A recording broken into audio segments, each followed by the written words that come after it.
Oh, this is a pretty sick Area 51. We got alien gun, the aliens themselves, a cool ship. Man, I wonder what the sequel has.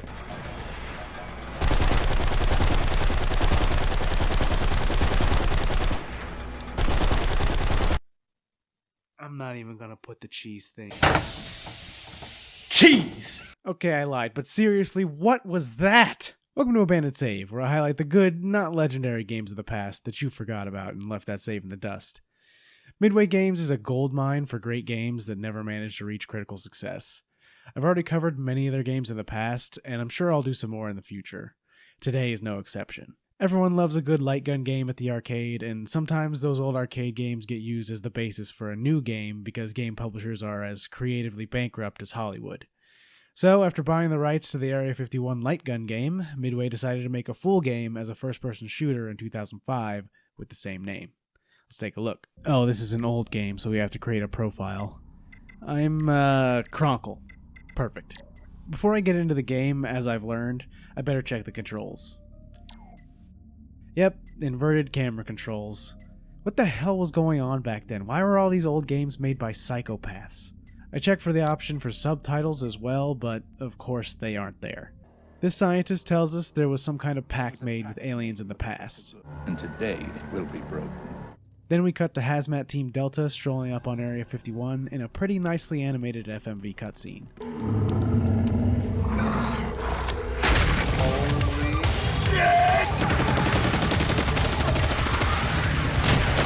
Well, so much for Team Delta. Then the narration starts from the main character, Ethan Cole.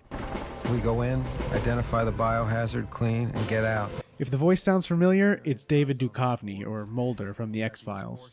A perfect casting for an alien game at the time. There were a few big names in this cast, such as Nolan North as McCann and Marilyn Manson as Edgar the Grey. Yes, Marilyn Manson, the singer, in what appears to me to be his only actual voice acting role in the game. But we'll get back to him later. Guns are apparently standard issue here in Area 51, so we get ourselves a pistol and join Crispy at the range. You think Crispy is his real name, or just one of those nicknames they like to give to military characters in movies? This is an old game, so the controls are awful. R2 is to aim and R1 is to shoot, so aiming is a toggle, with X being the reload button. I destroy Crispy with my terrible aim and then go pick up our scanner. This allows you to scan collectibles throughout the levels, which would be a lot more interesting if you could actually view them from within the game, but you have to go out to the main menu to view the collectibles for some reason. We split up into groups looking for something suspicious, and that immediately turns into chasing a guy down and getting used to some more weird controls. L2 to crouch and L1 to jump. When we defeat the guy, his body disappears, so we head back to the squad. We're going to go in deeper to look for Team Delta from the opening cutscene. We hope you enjoy your stay at Area 51, America's foremost covert government resort and spa. Crispy, shut the hell up. There's an alien virus that mutates people into zombies, so I guess that explains why we're a hazmat team instead of a regular military unit.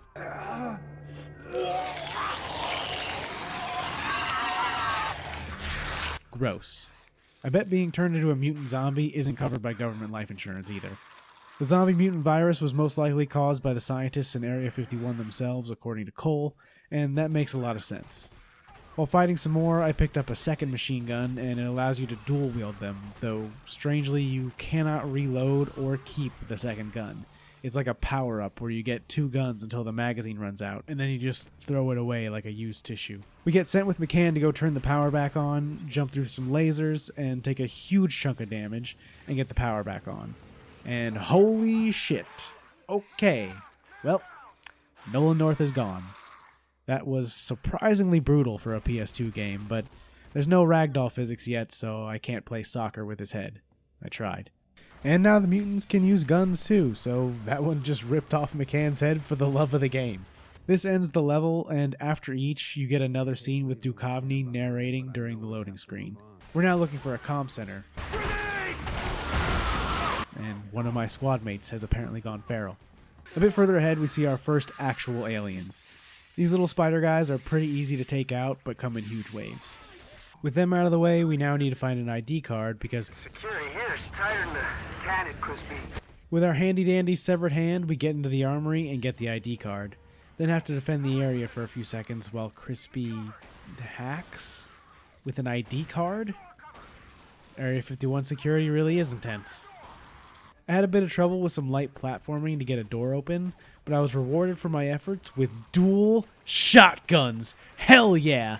No alien can stand up to the power of 24 gauges of American steel. Oh. Italian steel. We run over, but the door is closed without us. Maybe that was a good thing. It sounds like Ramirez is dead. Yeah, I think Crispy is dead now, too. Yep, poor guy. We get comms back online and see Delta Team, so even though we're the only survivor of our squad, we're still going to join up with them to continue the mission. We have to defend the area for a bit, then head into an armory to grab some explosives, which we give to one of the Delta members, then we get to hop into one of the cannons to blow it up and defend the area some more. With that, the huge alien from the beginning and the one that killed our other members comes back, and these geniuses all stand completely still and shoot at it until they get hit. Afterwards, we get a new FMV cutscene of Cole and the only other survivor getting up to leave, and they see some mysterious soldiers on the way who set some explosives of their own. That goes off, our elevator gets destroyed, and a mutant bites Cole, mutating him. Somehow he survives, and Marilyn Manson controls our dead comrade and tells Cole to find the anti-mutagen so he can find a better death. Cole decides to follow the to him unknown voice, and when we get control, we're in mutant mode and have a super melee attack. This reminds me a lot of Midway's other game that I covered, The Suffering.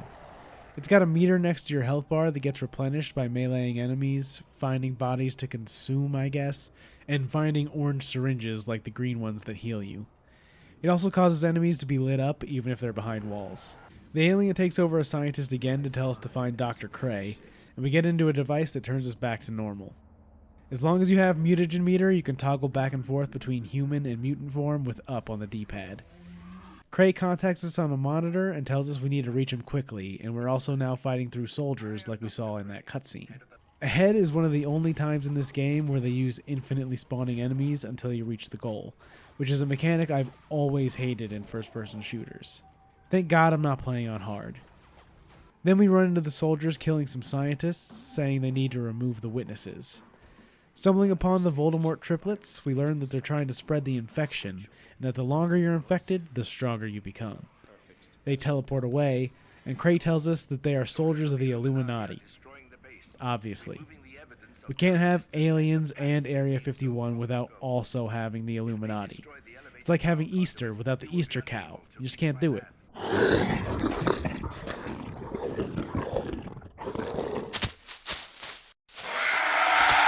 They try to set some C4 to blow up the lab, so we have to stop them in time.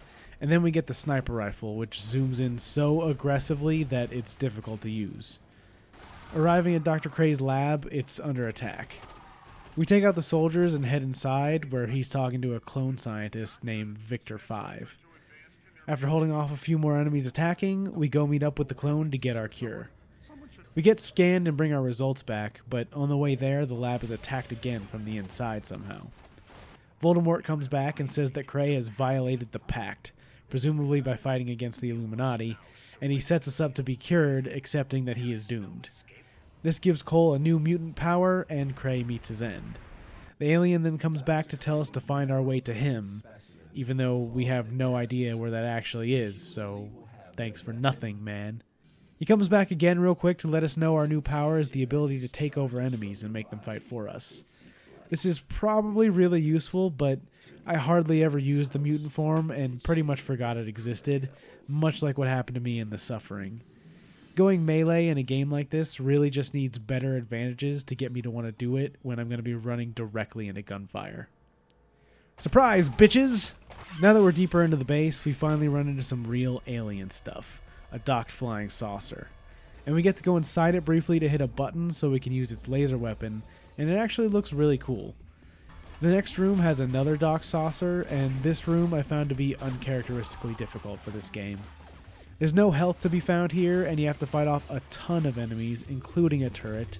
Also, you can get the honor of using this flying saucer as a bridge.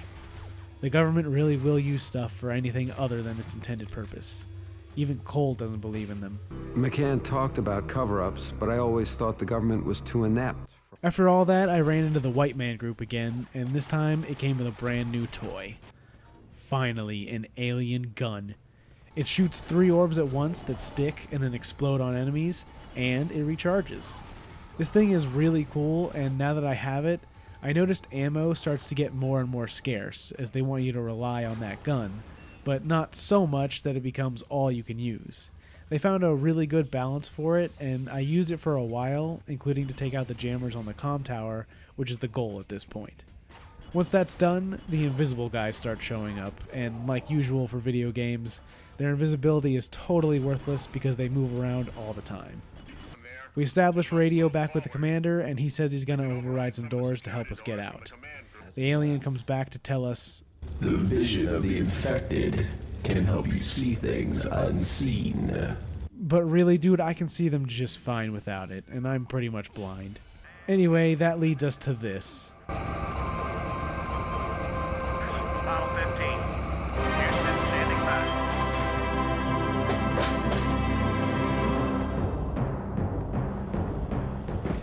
Repeat. Apollo 15. Whoever at Midway decided to add the music to that scene is a genius. This is hilarious. To go with the list of conspiracies this game has told us are real through the collectibles like Atlantis, the government giving SETI red herrings, and the fluoride in the water, we can add the moon landing.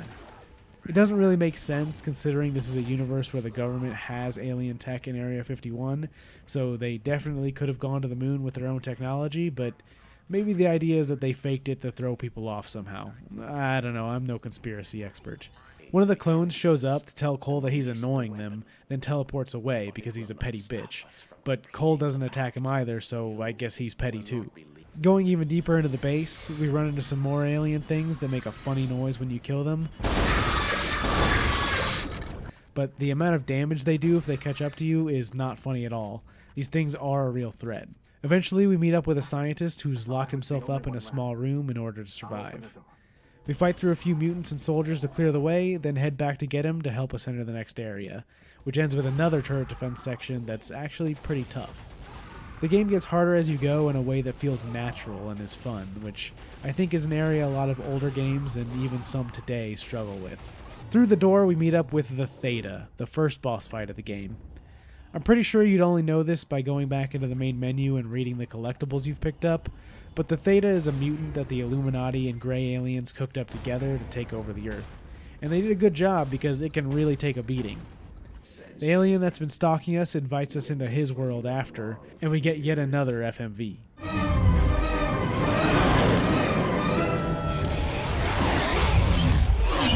The endgame begins, Ethan Cole. Feast your eyes on this menagerie of decay and corruption. We finally met up with Marilyn Manson's character Edgar, who uses his DNA to cleanse our mutation, and lets us know we need to stop the Greys and the Illuminati from destroying the Earth. We're really in alien territory now and are faced with a new enemy in the alien turret. This poor guy's also getting probed. He doesn't sound that convincing though, maybe he likes it. We're going to get vengeance for him anyway because up ahead is our first fight with a Grey. They have shields that you have to destroy and infinitely spawn Illuminati soldiers until you take them out. They're a pain in the ass whether they're probing you or fighting you. With him down, we walk forward and get the Mason Cannon, which is this game's BFG. You use it to place a big ball that attacks everything in its area, and it's extremely powerful and has very limited ammo, which I did not know when I shot off both charges it comes with right away just to see what it did. So thanks for that one, instruction manual. A bit farther in, this game all of a sudden decided to become Dark Souls and trick me. Luckily, they had the wherewithal to make that a checkpoint, otherwise it would have been really frustrating. Past that is the real battle with 2 Greys at once. I'm calling this a boss battle because it really feels like one, and if you die, you have to do the whole part with the bridge again. Yeah, okay, I'm all aboard Team Kill the Aliens. Someone has to pay for that annoying ass checkpoint. Now we begin destroying what are apparently generators, because the game told me to, and the aliens do not like that. They send 1 million guys after you now, but we're obviously approaching the end of the game at this point. I finally got past this section when I noticed I had a Mason cannon shot, and it takes care of everything.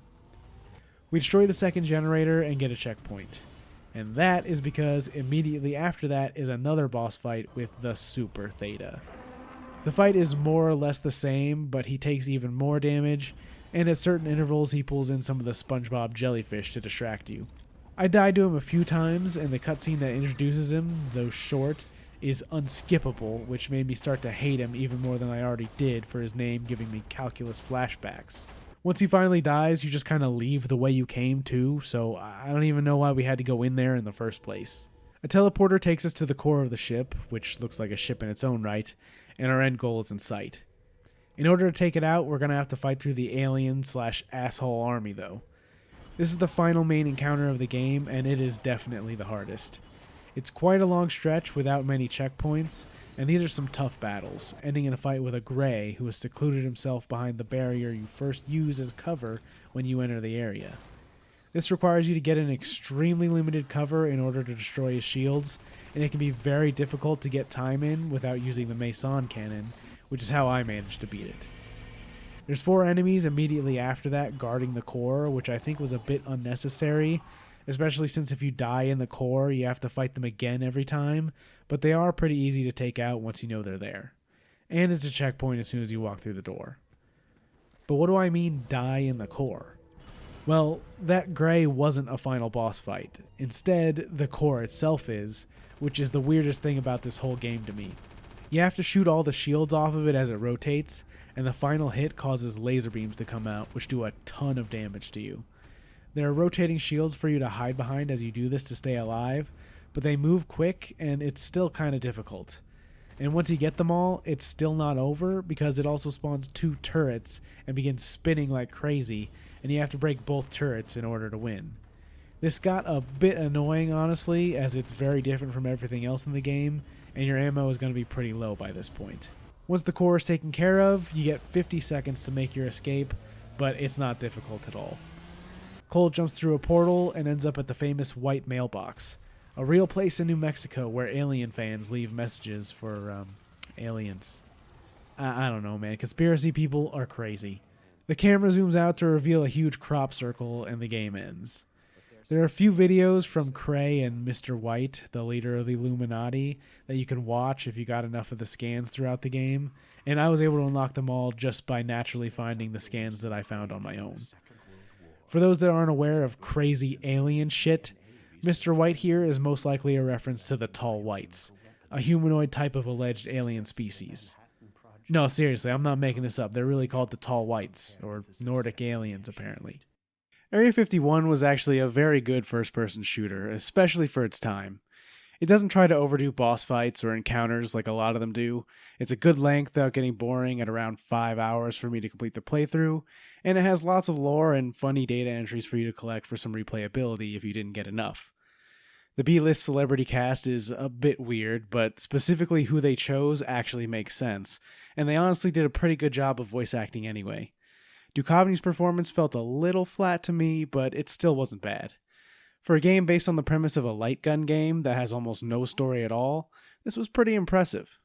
In 2004, similar to what they tried with Spy Hunter and The Suffering, Midway had a deal with Paramount to make an Area 51 movie, even getting Grant Morrison, a DC comic book writer of All-Star Superman fame, to write the screenplay. However, it never went anywhere. There is a movie that came out later titled Area 51, but it's not related to the game.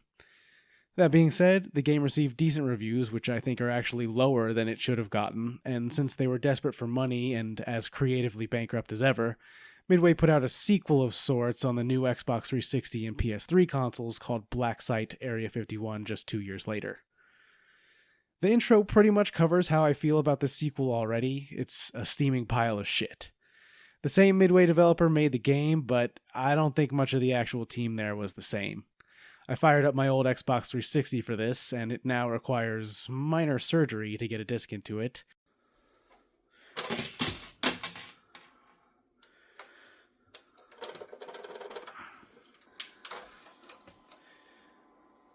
And then it sounds like this.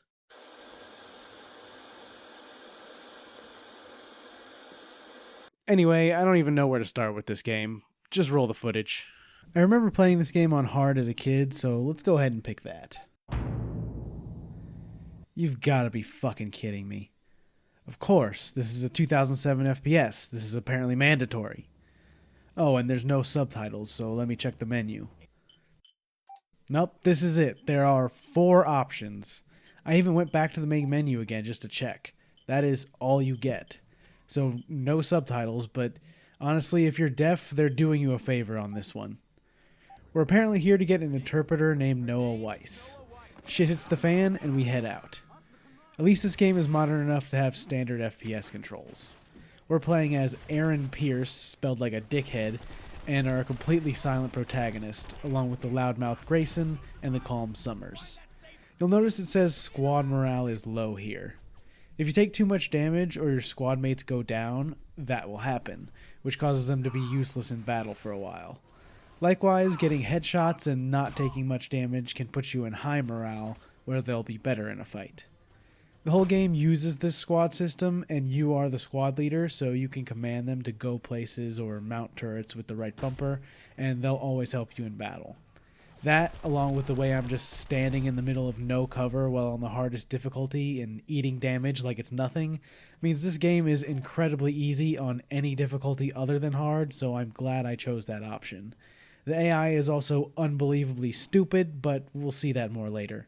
We get the order to set some C4 on a bridge, and Grayson doesn't seem to be a fan of taking orders. Bunch of cheese dicks at HQ, man. We use a turret to defend him for a bit while he sets off the charges, and then HQ drops us off a vehicle. Time for another mounted turret section, but first, we have to watch Grayson take a piss. Awesome. And I died in the fight immediately after, and once the loading finally ended, I was greeted with a checkpoint waiting for the car to be dropped off again. You have to do the entire mounted turret section without dying, which is always the hardest part of games like this on the highest difficulty since you can't hide to heal up. And that also means that every time you die, you have to sit there and watch Grayson piss again. This sums up the game perfectly. The checkpoints are terrible, and every time you reset, it's going to do something to make you second guess playing it. In the car, there's this dialogue between Grayson and Summers where they talk about how the refinery workers got the guns from the Americans. Who gives assault weapons to refinery workers?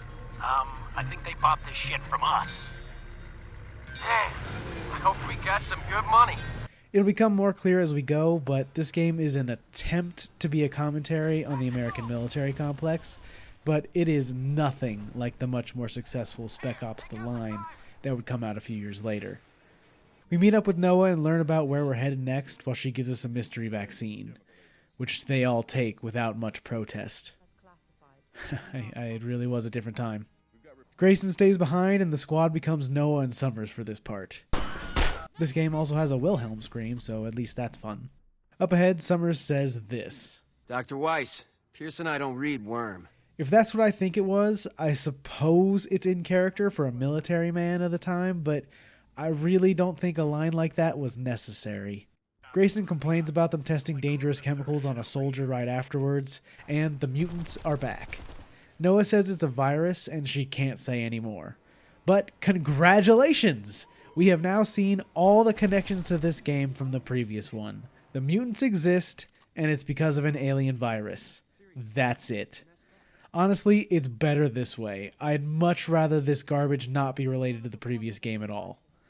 By the way, there are no grenade indicators in this game, and I'm pretty sure the grenades aren't rendered when they're thrown at all either, so you better hope you hear them when that happens and move. Otherwise, you're dead. We bomb our way into the supposed weapons bunker and rappel down in and start fighting the guards. We arrive where the bombs are supposed to be, only to find nothing but mutants behind a sealed door, and then this giant crystal. Noah seems to know it's our objective, but no one else from our team does.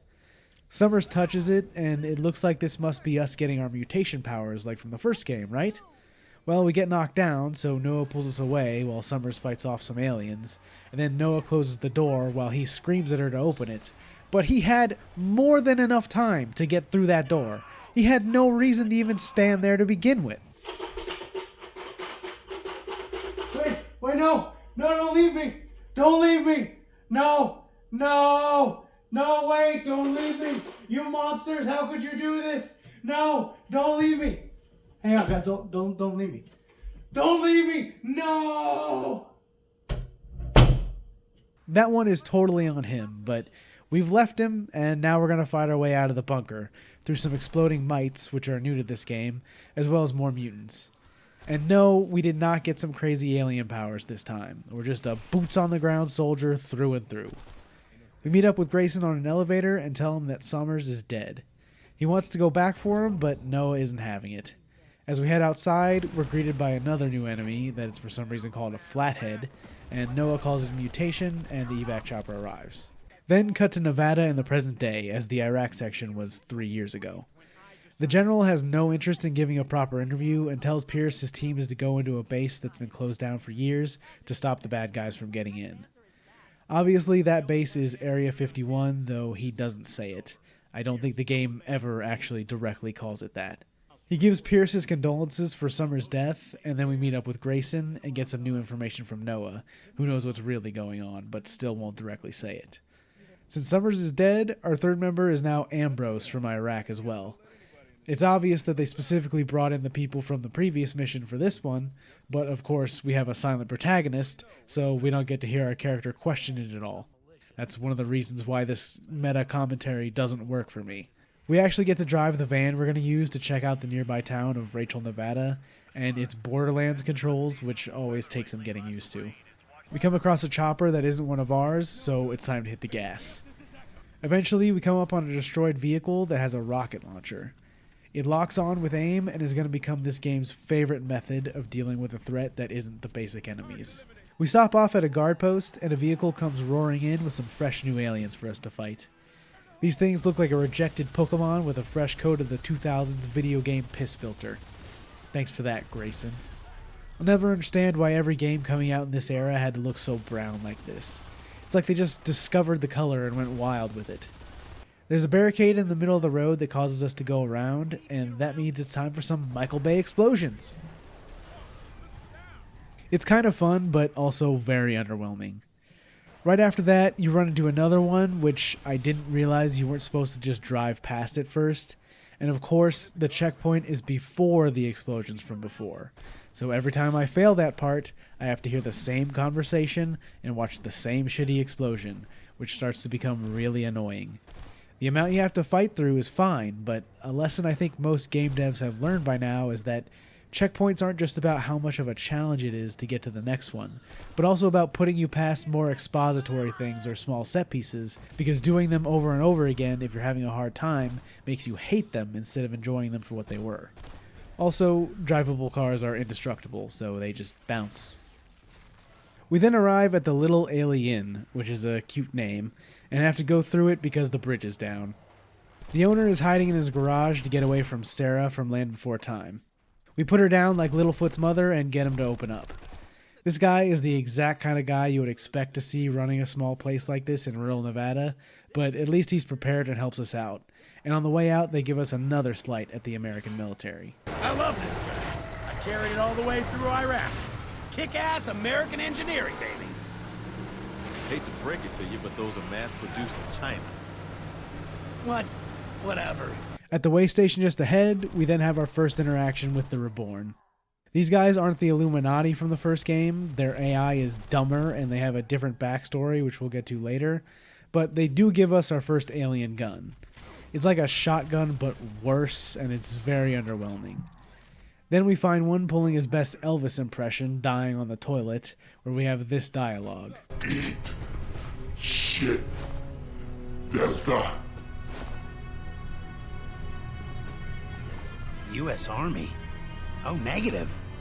That doesn't make any sense. He must have taken them from some 4th Infantry guy. I don't know. Looks American to me. At this point, with the tone of the game and what they just said, I already know what's going on and guessed a plot point for later, but I won't say it just yet. We've now reached Rachel, Nevada, and met our first robot freak, which is called a Scout. I really would have preferred more alien enemies than what this game is offering, but I suppose I didn't complain about the first one overusing the Illuminati soldiers, so it gets a pass. Right after that, we do get a new alien in a spore tower that drops down from the sky. The scene of it coming in is pretty cool, but actually fighting it is not really interesting, as it just spawns aliens until our friendly neighborhood chopper swings by and blows it up. Around that corner is the courthouse, and the single worst part of this entire game.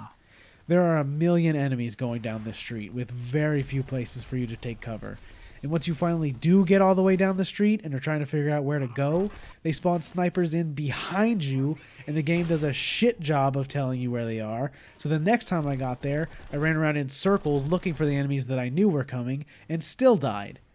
It took me 45 minutes to beat this part. Yes, I'm salty. We rendezvous with the guys we're looking for, and Grayson and Ambrose pull up with Summers. He apparently didn't die in the door incident, which is exactly what I was guessing when I heard that reborn soldier talking on the toilet. Summers tells us he was being experimented on, and Grayson is all about it, but Ambrose doesn't want to believe they would do that to a Delta Force soldier. Summers says Noah can help, so we're going to take him to her, ignoring our orders. Grayson will escort the survivors back to camp, so we team up with Ambrose and Summers to go to the drive-in, where Summers says he can first prove to us that the reborn program is real. You'd think it'd be fairly obvious with all the soldiers we've been fighting and Summers surviving what everyone assumed to be certain death, but some people need more convincing. While on the way, we fight through the suburbs, and here I picked up one of the many dossiers hidden within the level. But instead of having fun information about different conspiracies and information about the enemies, these do absolutely nothing except unlock achievements for getting them all. This is the worst type of collectible in any game, and I'm glad we've moved on from doing things like that as an industry. None of us will ever forget the Riddler trophies. With that, we finally arrived at the drive-in, where Ambrose is particularly taken with a Dodge Avenger. Damn, a Dodge Avenger. This thing is brand new. Not even slightly subtle product placement. And why the hell did Dodge want to advertise in this dumpster fire anyway? I have no idea how they got that to happen. In the back of the drive-in, there are a bunch of dead soldiers that the Reborn have been taking, but we aren't sure why. But they're called the Reborn, so I don't know how no one can figure this out. Everyone in this game is a moron. Then we get up top and have this little back and forth. Man, I remember the drive-in was all about getting to third base. Well, cutie pie, maybe we make some free time later. Oh, negatory, Grayson. You ain't my type. Ambrose out. I never want to hear Grayson call anyone a cutie pie again. The ensuing defense of the drive-in ends with this helicopter attacking us, and you have to snipe the pilot out of it, which is difficult because, once again, the sniper rifle scope zooms in so far it becomes difficult to use. At least they were consistent there. Frag out! Frag out? That's a fucking helicopter, Summers. Damn, they really did mess you up. Grayson and a chopper come to pick us up, and we bring Summers back to base camp, which immediately comes under attack. As Grayson explains, Summers! You should go check it out, He's one of them, man. Ugh. Summers is upset with Noah and seems to blame her for what happened to him. He's part of the Reborn Force, and he takes off, so we work on defending the base. We make our way over to the hospital and receive the order to take all enemies alive, but everyone promptly ignores that order and we shoot to kill. At the end of the defense, a spore tower drops in and tanks the frame rate, and we have to take this one out ourselves, which is pretty easy to figure out since it not only follows glowy, weak point Capcom logic, but your allies also constantly tell you that while you're working on it for maximum annoyance. Grayson then rejoins us and we get bitched out for shooting to kill, but Noah explains that we have to kill all of them in order for us to survive. The Colonel orders us to stay in the base, but we all agree to go after Summers anyway. On our way out, we see a giant turtle-like enemy that can shoot Pokemon hyper beams, but it's not our problem, we're out of there. We're finally headed to Area 51, 4 hours into this game.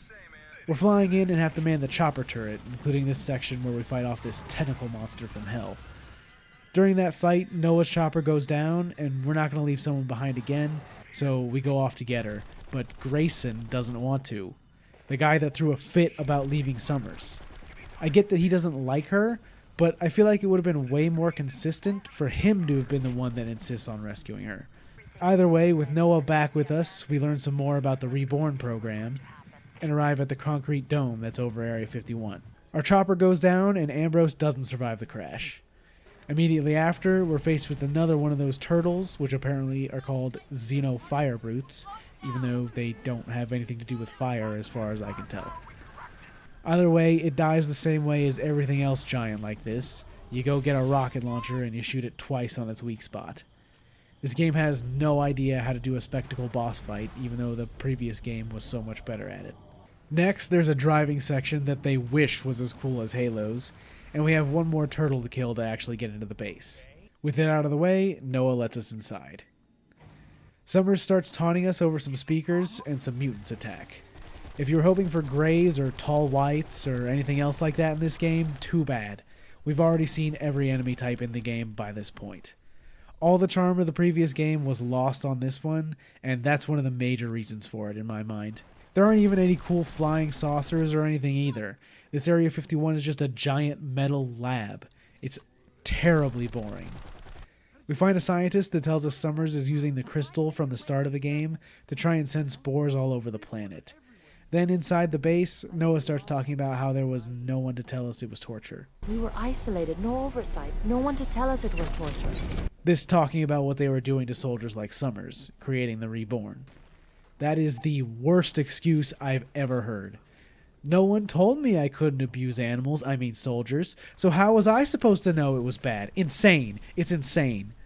In the section ahead, I finally managed to get my hands on the other alien weapon in this game. No awesome Mason cannon, just a glorified rocket launcher. It is kind of cool, I guess, but knowing what came before, this is pretty weak. Rappelling further down into the base, Grayson gets attacked and falls down a hole never to be seen again. Now it's just us and Noah. Alright, one more time. I'll follow you down. Pierce! Oh, there's too many of them! Okay, never mind, it's just us then. Some soldiers drag us over to Summers, who is pissed about being left behind. Once again, not a victim blamer, but this one is still on you, dude. Noah managed to survive, and she's going to help us get out of our tricky situation. Summers tells us that the spores are out into the atmosphere before she can, and then once she does help us, we set off to kill him. You have to run around this circular arena and destroy all of the shield beam things while fighting reborn soldiers and avoiding some lasers. It's a bit tough, but once you finally get through all of it, you extend a bridge into the center and you can finally take on Summers himself. He has one of the alien rocket launchers and way more health than is necessary. I'm not sure if that's just because I'm on hard, but it is comical. What's also comical is his AI. He absolutely refuses to leave his little sanctuary in the center of the arena and loves to just stand in one spot while he slowly fires at you, which means you could just chill on the bridge and pop up when healthy to lay into him. I had a bit of an ammo and greed problem that got me killed a couple times, but then I managed to get this situation that you saw in the intro. The cheese strikes again. He's just stuck there, and it may not seem like it, but yes, I am doing damage to him. This goes on for 3 whole minutes before he dies. Summers tells Pierce that he's the bad guy, actually, for killing one of his own men, dies, and then we take a helicopter out of the base, and Noah tells us we get to see how far the contamination has spread. Except we'll never see that, because the game ends here, and obviously this thing never got a sequel. Blacksite Area 51 is complete garbage, and I doubt anyone watching this video remembers it for that reason. Sequels are difficult, and having them come out just 2 years after the previous game like this did meant that often they were very similar and had some reused assets. Maybe in part because this one was making the console generation leap, they felt they had to do something different, but they messed it up completely. So badly, in fact, that Harvey Smith, the game's designer, came out publicly to announce how ruined the game's development schedule was. He claimed the schedule caused the low reviews due to the fact that they were not able to test the game properly. He lost his job at Midway soon after making that comment. Joke's on them, though, because it was only 2 years later that they filed Chapter 11 and disappeared, which is one of the reasons we aren't likely to get a game in this franchise ever again. Someone did try to get some money out of it somehow by uploading it to Steam in 2020, even though they didn't own it. Steam obviously got it taken down, but come on, man. If you're going to steal something, at least steal something that actually has some value. I don't necessarily need a new game in this specific franchise, but I think the world is ready for another alien-based first-person shooter. In a time where the genre is pretty much defined by Call of Duty exclusively, except for the odd Doom release every now and then. I know Halo still exists, but does it really? The first Area 51 game is really good though, and I seriously recommend everyone go play it. If you enjoyed the video, please leave a like or consider subscribing to see more content like this.